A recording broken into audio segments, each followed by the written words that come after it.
بسم اللہ الرحمن الرحیم اللہم صلی اللہ سیدنا مولانا محمد النبی الامی وعلی آلہ وبارک وسلم سلم علیہ۔ یہ اسی سلسلے کا تیسرا بیان ہے جس میں فاطمہ رضی اللہ تعالیٰ عنہ کے مناقب بیان کیے جا رہے ہیں۔ تو میری یہ خواہش تھی کہ بات کو ذرا تفصیل سے کریں، کیونکہ یہ زندگی پتہ نہیں کب ختم ہو جانے والی ہے۔ چلو یہ باتیں جو ریکارڈ رہیں گی، کوئی بھی سنے گا تو اللہ تعالیٰ اس کو بھی ثواب عطا فرمائے اور محبت اہل بیت عطا فرمائے، اور کہنے والے کو بھی۔ یہ تیسرا بیان ہے، اس کو ہم نے یہاں سے پیچھے سے جہاں پہ ختم کیا تھا اس کو آگے لے کے چلتے ہیں۔ حضور پاک صلی اللہ علیہ وسلم نے حضرت علی کرم اللہ وجہ کو فرمایا کہ علی، تم دنیا اور آخرت میں میرے بھائی ہو، اور فرمایا جن لوگوں سے تم ناراض ہوگے میں بھی ان سے ناراض ہوں گا، جن سے تمہاری لڑائی ہے ان سے میری بھی لڑائی ہے، جن سے تمہاری صلح ہے ان سے میری بھی صلح ہے۔ یعنی حضرت علی کرم اللہ وجہ اور گھر والوں کے لیے حسنین کریمین اور فاطمہ رضی اللہ تعالیٰ عنہ کی شان میں یہ آپ صلی اللہ علیہ وسلم نے کلمات فرمائے۔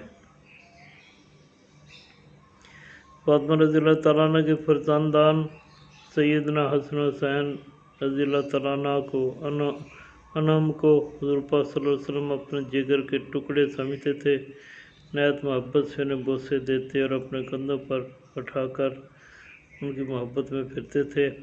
اور سال نبی صلی اللہ علیہ وسلم کچھ دن پہلے فاطمہ زہرا آپ صلی اللہ علیہ وسلم کی خیر گیری کے لیے تشریف لائیں۔ حضرت عائشہ صدیقہ رضی اللہ تعالیٰ کے حجرے میں آپ صلی اللہ علیہ وسلم تشریف فرما تھے۔ آپ صلی اللہ علیہ وسلم نے بہت زیادہ شفقت کی اور اپنے پاس بٹھا لیا اور ان کے کان میں ایک واسطی سے بات کہی جس سے ان پر وہ رونے لگیں۔ پھر حضور پاک صلی اللہ علیہ وسلم نے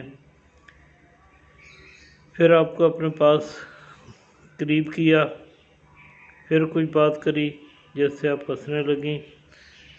تو جب آپ جانے لگیں حضرت عائشہ رضی اللہ عنہا سے پوچھا کہ کیا بات ہوئی ہے، تو آپ نے فرمایا میں نے جو بات میرے باپ رسول کریم صلی اللہ علیہ وسلم کی ہے اس کو میں کسی کو نہیں بتاؤں گی۔ جب آپ صلی اللہ علیہ وسلم کا وصال مبارک ہو گیا تو عائشہ صدیقہ رضی اللہ تعالیٰ نے آپ سے عرض کی کہ اب فاطمہ وہ بات مجھے بتا دو جو اس وقت آپ صلی اللہ علیہ وسلم نے آپ سے کی تھی۔ تو آپ نے فرمایا کہ جب پہلی دفعہ آپ نے مجھے اپنے پاس کیا اور فرمایا کہ جبرائیل امین سال میں ہمیشہ ایک بار قرآن مجید کا دورہ کیا کرتے تھے، اس سال خلاف معمول 2 دفعہ دورہ کیا ہے، تو اس سے میں سمجھتا ہوں کہ میری رحلت کا وقت قریب آ گیا ہے۔ اس پر میں رونے لگی۔ پھر حضور پاک صلی اللہ علیہ وسلم نے فرمایا دوسری دفعہ تم اہل بیت میں سب سے پہلے مجھے ملو گی اور تم جنت عورتوں کی سردار ہوگی۔ اس بات سے میں خوش ہوئی اور ہنسنے لگی۔ رحلت سے قبل جب حضور پاک صلی اللہ علیہ وسلم پر بار بار غشی طاری ہوئی، فاطمہ زہرا کا دل ٹکڑے ٹکڑے ہو گیا۔ فرمایا ہائے میرے باپ کی بے چینی۔ آپ صلی اللہ علیہ وسلم فرمایا مفہوم ہے بیٹے گھبراؤ نہیں، آج کے بعد تمہارے باپ کے اوپر کوئی بے چینی نہیں ہوگی۔ یعنی جب سکرات موت طاری ہو جائے گی پھر ساری اللہ کی رحمتیں جو ہے نا جی میرے حضور میں حاضر ہو جائیں گی۔ حضور پاک صلی اللہ علیہ وسلم کے وصال کے بعد فاطمہ زہرا رضی اللہ تعالیٰ عنہ پر غم و انداز کا پہاڑ ٹوٹ پڑا۔ انہوں نے بے اختیار ہو کر فرمایا پیارے باپ صلی اللہ علیہ وسلم نے دعوت حق کو قبول کیا، فردوس بری میں داخل ہوئے۔ جبریل کو ان کے انتقال کی خبر کون پہنچائے گا؟ پھر دعا مانگی بار الہ روح فاطمہ کو روح محمد صلی اللہ علیہ وسلم کے پاس پہنچا دے۔ خدایا مجھے رسول کریم صلی اللہ علیہ وسلم کے دیدار سے مسرور کر دے، الہی بروز محشر شفاعت محمد صلی اللہ علیہ وسلم سے مجھے محروم نہ فرمانا۔ اور پھر دوسری روایت میں ہے کہ آپ نے آپ کے وصال پر مرثیہ بھی پڑھا، اور مرثیہ میں آپ نے فرمایا آسمان غبار آلود ہو گیا، آفتاب لپیٹ دیا گیا، دنیا تاریک ہو گئی۔ اللہ اللہ، نبی کریم صلی اللہ علیہ وسلم کے بعد زمین نہ صرف غمگین ہے بلکہ فرط عالم سے شک ہو گئی ہے۔ اس پر قبیلہ مضر کے لوگ اور تمام اہل یمن روتے ہیں، بڑے بڑے پہاڑ اور محلات روتے ہیں۔ اے خاتم المرسلین صلی اللہ علیہ وسلم، اللہ سبحانہ تعالیٰ آپ پر رحمت نازل فرمائے۔ نبی کریم صلی اللہ علیہ وسلم کی تجدید و تکفین کے بعد صحابیات اور صحابہ کرام رضوان اللہ اجمعین تعزیت کے لیے آپ کے پاس تشریف لاتے تھے۔ آپ کو کسی پہلو اقرار نہ آتا تھا۔ ساری کتب جو لکھی گئیں آپ کی سیرت کے اوپر، سب نے اس پہ اتفاق کیا ہے کہ آپ صلی اللہ علیہ وسلم کے وصال کے بعد فاطمہ زہرا کو کسی نے ہنستے ہوئے نہیں دیکھا۔ جب آپ کا وقت قریب ہوا دنیا سے جانے کا، آپ صلی اللہ علیہ وسلم کے یعنی محبت میں، شدت غم میں روتی رہتی تھیں۔ حضرت علی کرم اللہ وجہہ نے ان کے لیے ایک علیحدہ مکان بنا دیا جس میں آپ بیٹھ کر آپ صلی اللہ علیہ وسلم کی محبت میں گریہ زاری کرتی رہتی تھیں۔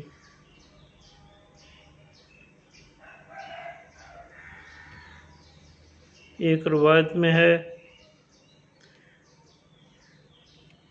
کہ جب آپ ایسے اپنے اندازہ ہوا کہ اب میں دنیا سے جانے والی ہوں، تو آپ نے حضرت اسماء بن عمیس کو بلا کر فرمایا میرا جنازہ لے جاتے وقت اور تدفین کے وقت پردے کا پورا لحاظ رکھنا، سوائے اپنے میرے شوہر نامدار کے، اور کسی سے میرے غسل میں مدد نہ لینا، اور تدفین کے وقت زیادہ ہجوم بھی نہ ہونے دینا۔ اور پھر آپ نے فرمایا کہ اسماء، مجھے یہ یعنی اچھا نہیں لگتا کہ جب جنازہ جاتا ہے اس کے اوپر کپڑا ڈالتے ہیں تو جنازہ کے جسم یعنی کپڑے کے اندر سے ایسے اوپر سے پتہ لگتا ہے کہ اس کے اندر کوئی یعنی شخصیت لیٹی ہوئی ہے، جسم اس طرح کپڑے میں بھی یعنی وہ پتہ چل جاتا ہے،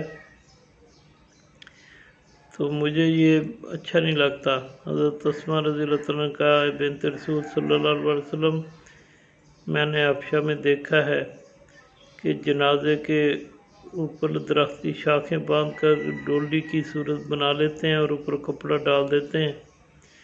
پھر آپ اسماء رضی اللہ تعالیٰ عنہ نے آپ کو ایک ڈیمو بنا کر دکھایا کہ اس طرح ہوتا ہے، تو آپ سیدہ طاہرہ بہت خوش ہو گئی کہ ہاں مجھے میرا بھی جنازہ اسی طرح جائے۔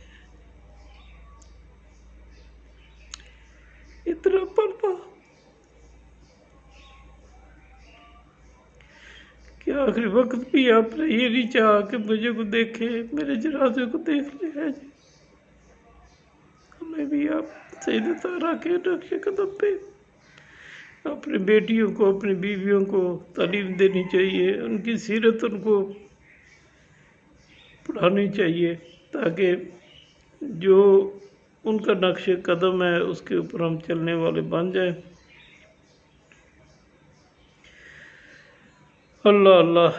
چنانچہ وفات کے بعد جو 3 رمضان مبارک 11 ہجری کو 29 سال کی عمر میں ہوئی، آپ کا جنازہ اسی طرح لے کے اٹھا کر گیا جیسے آپ نے فرمایا تھا۔ رات کے وقت حضرت علی کرم اللہ وجہ نے وصیت کے مطابق رات ہی کو دفن کیا۔ نماز جنازہ حضرت عباس رضی اللہ تعالیٰ نے پڑھایا۔ حضرت علی کرم اللہ وجہ، حضرت عباس رضی اللہ تعالیٰ عنہ، حضرت فضل بن عباس رضی اللہ تعالیٰ نے قبر میں اتارا اور دار عقیل کے گوشہ میں آپ رضی اللہ تعالیٰ عنہ مدفون ہوئیں۔ سید النساء فاطمہ زہرا کی 6 اولادیں ہوئیں۔ حضرت حسن رضی اللہ تعالیٰ عنہ، حضرت حسین رضی اللہ تعالیٰ عنہ، حضرت محسن رضی اللہ تعالیٰ عنہ، حضرت ام کلثوم رضی اللہ تعالیٰ عنہ، حضرت رقیہ رضی اللہ تعالیٰ عنہ اور حضرت زینب رضی اللہ تعالیٰ عنہ۔ حضرت محسن اور رقیہ بچپن ہی میں انتقال کر گئے۔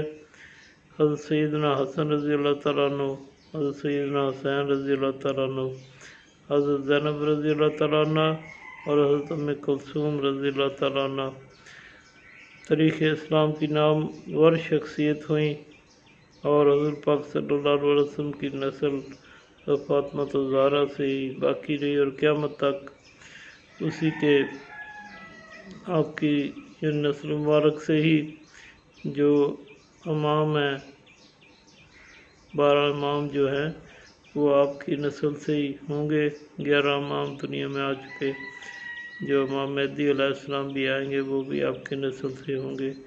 اللہ تعالیٰ ہمیں فاطمہ رضی اللہ تعالیٰ عنہ کے نقش قدم پہ چلنے والا بنائے، اپنی اولاد کو، اپنے گھر والوں کو بھی ہم اس کی تعلیم دیتے رہیں۔ اللہ تعالیٰ ہمیں ان کی محبت میں جینا اور ماننا نصیب فرمائے۔ وما علینا الا البلاغ۔ السلام علیکم ورحمۃ اللہ وبرکاتہ۔